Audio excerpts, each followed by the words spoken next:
Hello दोस्तों, स्वागत है आपका अपने परिवार कल्चरल क्लासेस में। दोस्तों मैं जयंत सर आज लेके आ गया हूँ सूरदास के पद का वो वस्तुनिष्ठ प्रश्न। दोस्तों इससे पहले हम लोग सूरदास के पद के बारे में बहुत ही शानदार तरीके से पढ़ चुके हैं। तो दोस्तों अगर आप लोग सूरदास के पद को नहीं पढ़े हैं तो रिक्वेस्ट है कि जाके पढ़िए और आनंद उठाइए। ठीक दोस्तों, सूरदास के पद को पढ़ने से पहले हम लोगों ने सूरदास जी के बारे में भी पढ़े हैं। ठीक दोस्तों, बहुत ही शानदार तरीके से पढ़े हैं। जिस शानदार तरीके से सूरदास जी के बारे में पढ़े हैं उसी शानदार तरीके से सूरदास के पद को भी पढ़े हैं। तो दोस्तों अगर आप लोग नहीं पढ़े हैं दोनों चीज को तो जाइए आप लोग पढ़िए। ठीक, उसके बाद जो आके वस्तुनिष्ठ प्रश्न को उठाइए। ठीक दोस्तों, तो चलिए दोस्तों उसी शानदार तरीके को बरकरार रखते हैं। तो बढ़ते हैं आगे, देखते हैं आज के क्वेश्चंस को क्या है हम लोगों के पास क्वेश्चन। ठीक दोस्तों, तो चलिए पहला क्वेश्चन है हम लोगों के पास कि हिंदी साहित्य का सूर्य किसे कहा जाता है। तो चलिए दोस्तों आपको दिया जा रहा है क्वेश्चन, तब तक के लिए आप इसका आंसर कमेंट में देने की कोशिश करें। ऑप्शन में है सूरदास, कबीरदास, तुलसीदास या फिर जायसी। तो चलिए दोस्तों आपको बता दें हिंदी साहित्य का सूर्य सूरदास को कहा जाता है। हिंदी साहित्य का सूर्य किसे कहा जाता है दोस्तों? सूरदास को कहा जाता है। ठीक दोस्तों, आशा करता हूं कि याद हो गया होगा। चलिए दोस्तों आगे बढ़ते हैं, देखते हैं नेक्स्ट क्वेश्चन क्या है हम लोगों के पास। नेक्स्ट क्वेश्चन है दूसरा नंबर, राप्ती गो खड़ी कहानी में बछर हितधाई यह पंक्ति किस शीर्षक कविता से है। ऑप्शन है उषा से, गांव का घर से, सूरदास के पद से या फिर पुत्र वियोग से। तो चलिए दोस्तों राप्ती गो खड़ी कहानी में बछर हित ढाई। ठीक दोस्तों, यह जो पंक्ति है कृष्ण जी को जब जगा रही है यशोदा मैया, तब यह है लास्ट में कि देखो है मेरे लल्ला, जो है अभी गाय जो है अपने बछड़ा को जो है बुला रही है, अब सवेरा हो गई है, तुम जल्दी से फटाफट से उठ जाओ। ठीक दोस्तों, यह जो है सूरदास के पद से ही लिया गया है। ठीक दोस्तों, चलिए दोस्तों आगे बढ़ते हैं, देखते हैं नेक्स्ट क्वेश्चन क्या है हम लोगों के पास। नेक्स्ट क्वेश्चन है तीसरा नंबर कि सत्संग में किनकी अभिरुचि थी। तुलसीदास की, सूरदास की, कबीरदास की या फिर जयशंकर प्रसाद की। तो चलिए दोस्तों इनमें से किसी की नहीं थी, बस सूरदास जी की जो थी किसमें थी, सत्संग में अभिरुचि थी। ठीक दोस्तों, तो चलिए दोस्तों आगे बढ़ते हैं, इसके साथ साथ आगे देखते हैं नेक्स्ट क्वेश्चन क्या है हम लोगों के पास। आइए दोस्तों चौथा नंबर का क्वेश्चन है कि कृष्ण भक्ति शाखा के कवि हैं कौन है। तुलसीदास जी हैं, रहीम जी हैं या फिर सूरदास जी हैं या फिर नाभादास जी हैं। तो चलिए दोस्तों आपको बता दें कृष्ण भक्ति शाखा के जो कवि हैं वह है सूरदास जी। ठीक दोस्तों, कौन है कृष्ण भक्ति शाखा के कवि? सूरदास जी हैं। ठीक दोस्तों, समझ गए होंगे यहाँ तक। चलिए आगे बढ़ते हैं, देखते हैं नेक्स्ट क्वेश्चन क्या है हम लोगों के पास। नेक्स्ट क्वेश्चन यही है पांचवा नंबर कि सूरदास की कौन सी रचना है, बताइए निम्न में सूरदास की कौन सी रचना है। पुत्र वियोग, करबक, छप्पय या फिर सूरदास। तो चलिए दोस्तों आपको बता दें कि सूरदास की रचना सूरसागर है। क्या है? सूरसागर है सूरदास की रचना। ठीक दोस्तों, हो गया याद। चलिए आगे बढ़ते हैं, देखते हैं नेक्स्ट क्वेश्चन क्या है हम लोगों के पास। नेक्स्ट क्वेश्चन यही है कि सूरदास किस भक्ति के कवि हैं। राम भक्ति के, कृष्ण भक्ति के, मातृ भक्ति के या फिर देश भक्ति के। तो चलिए दोस्तों सूरदास जी जो थे कृष्ण भक्ति के कवि थे। किस भक्ति के कवि थे? कृष्ण भक्ति के कवि थे। कौन? सूरदास जी। तो चलिए दोस्तों आगे बढ़ते हैं, देखते हैं नेक्स्ट क्वेश्चन और क्या है हम लोगों के पास। नेक्स्ट क्वेश्चन सातवां नंबर यही है कि सूरदास किस भाषा के प्रसिद्ध कवि हैं। किस भाषा के प्रसिद्ध कवि हैं? एकदम प्रसिद्ध जाने माने कवि हैं। तो ब्रज भाषा के जाने माने कवि है, यानी कि प्रसिद्ध कवि है। कौन? सूरदास जी। ठीक दोस्तों, तो दोस्तों अगर आप लोग जो है कवि के परिचय को नहीं किए हैं तो रिक्वेस्ट है तो जाइए कवि के परिचय को बहुत ही शानदार ढंग से कीजिए, क्योंकि मैं बहुत ही अच्छी तरीके से उसको कर चुका हूं, यानी कि पढ़ा चुका हूं। ठीक दोस्तों, फिर भी अगर आप लोग नहीं पढ़े हैं तो जाइए जाके पढ़िए, समझिए। ठीक दोस्तों, चलिए इसी के साथ साथ बढ़ते हैं आगे, देखते हैं नेक्स्ट क्वेश्चन क्या है हम लोगों के पास। नेक्स्ट क्वेश्चन है हम लोगों के पास आठवां नंबर, वात्सल्य के विश्व में वो द्वितीय कवि कौन है। सूरदास, तुलसीदास, कबीरदास या फिर नाभादास। आपको दिया जा रहा है क्वेश्चन, तब तक के लिए आप इसका आंसर सोच करके कमेंट में बताइए। तो चलिए दोस्तों वात्सल्य के विश्व में वो द्वितीय कवि हैं कौन? सूरदास जी। ठीक दोस्तों, चलिए आशा करता हूं कि समझ गए होंगे। आगे बढ़ते हैं, देखते हैं नेक्स्ट क्वेश्चन क्या है हम लोगों के पास। नेक्स्ट क्वेश्चन है नौवां नंबर कि सूरदास किस धारा के कवि हैं।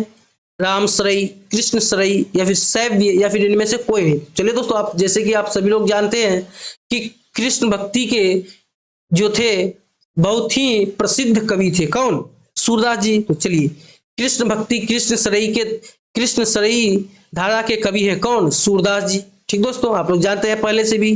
फिर वही आप लोग क्वेश्चन पर ध्यान दीजिए कि किस तरह से हमको क्वेश्चन पूछ सकता है। ठीक दोस्तों, तो चलिए आगे बढ़ते हैं, देखते हैं नेक्स्ट क्वेश्चन क्या है हमारे पास।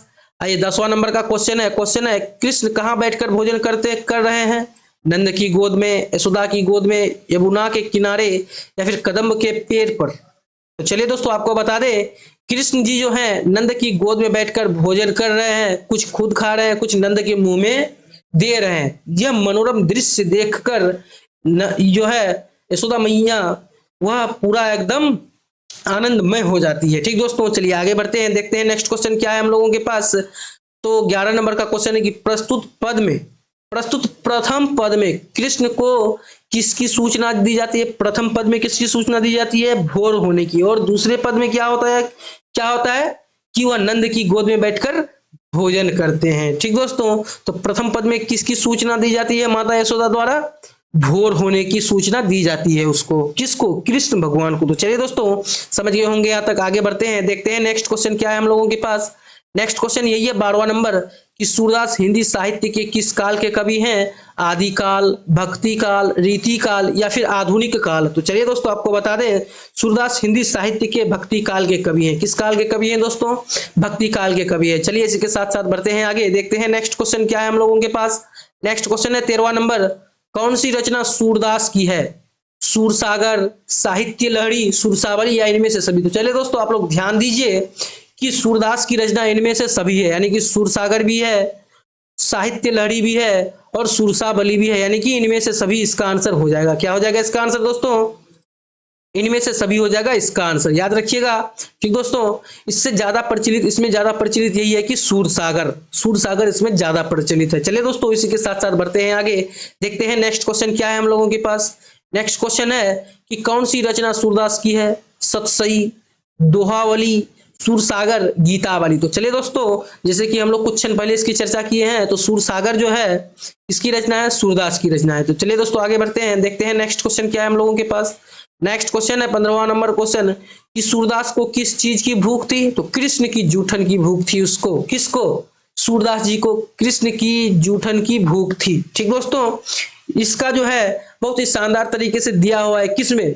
हम लोगों जो पद पढ़े हैं सूरदास जी का, जो लास्ट में जो है दूसरे पद के लास्ट में यह चीज दिया हुआ है कि कृष्ण जी और नंद जी जब कुल्ला करने जाते हैं, नाश्ता कर भोजन करके, तब जो है कृष्ण जी सूरदास जी उसका जूठन मांग रहे हैं। ठीक दोस्तों, ऐसा लिखा गया है पद में। ठीक दोस्तों, चलिए दोस्तों आगे बढ़ते हैं, देखते हैं नेक्स्ट क्वेश्चन क्या है हम लोगों के पास।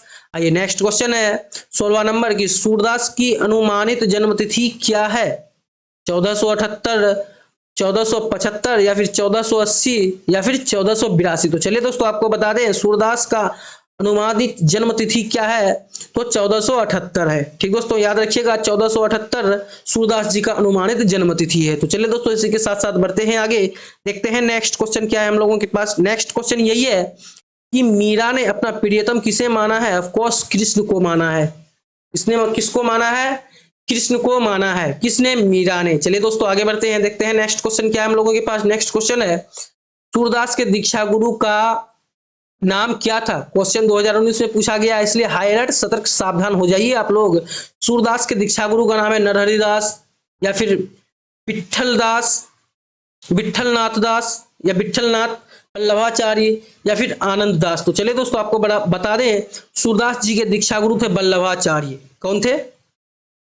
बल्लभाचार्य सूरदास जी के दीक्षा गुरु थे। चलिए दोस्तों आगे बढ़ते हैं, देखते हैं नेक्स्ट क्वेश्चन क्या है। नेक्स्ट क्वेश्चन यही है हम लोगों के पास कि सूरदास किस मार्ग में दीक्षित हुए? अष्टछाप में, संत मार्ग में, या फिर पुष्टि मार्ग में, या फिर इनमें से कोई भी नहीं? तो चलिए दोस्तों आपको बता दें सूरदास जी किस मार्ग में दीक्षित हुए? तो पुष्टि मार्ग में सूरदास जी दीक्षित हुए थे। किस मार्ग में? पुष्टि मार्ग में। तो चलिए दोस्तों इसी के साथ साथ बढ़ते हैं आगे, देखते हैं नेक्स्ट क्वेश्चन क्या है हम लोगों के पास। नेक्स्ट क्वेश्चन यही है 20वां नंबर कि भगवान श्री कृष्ण किस कवि के पूज्य थे? भगवान श्री कृष्ण किस कवि के पूज्य थे? तुलसीदास के, जायसी के, कबीरदास के, या फिर सूरदास के? तो चलिए दोस्तों सूरदास के जो थे कृष्ण जी पूज्य थे। ठीक, चलिए समझ गए यहाँ तक, आगे बढ़ते हैं, देखते हैं नेक्स्ट क्वेश्चन क्या है हम लोगों के पास। नेक्स्ट क्वेश्चन है 21वां नंबर क्वेश्चन कि सूरदास का निधन कब हुआ था? 1585, 1947, 1478 या फिर 1950। तो चलिए दोस्तों आपको बता दें सूरदास का निधन हुआ था 1585 ईस्वी में। कब हुआ था? 1585 ईस्वी में सूरदास जी का निधन हो गया था। चलिए दोस्तों इसी के साथ साथ आगे बढ़ते हैं, देखते हैं नेक्स्ट क्वेश्चन क्या है हम लोगों के पास।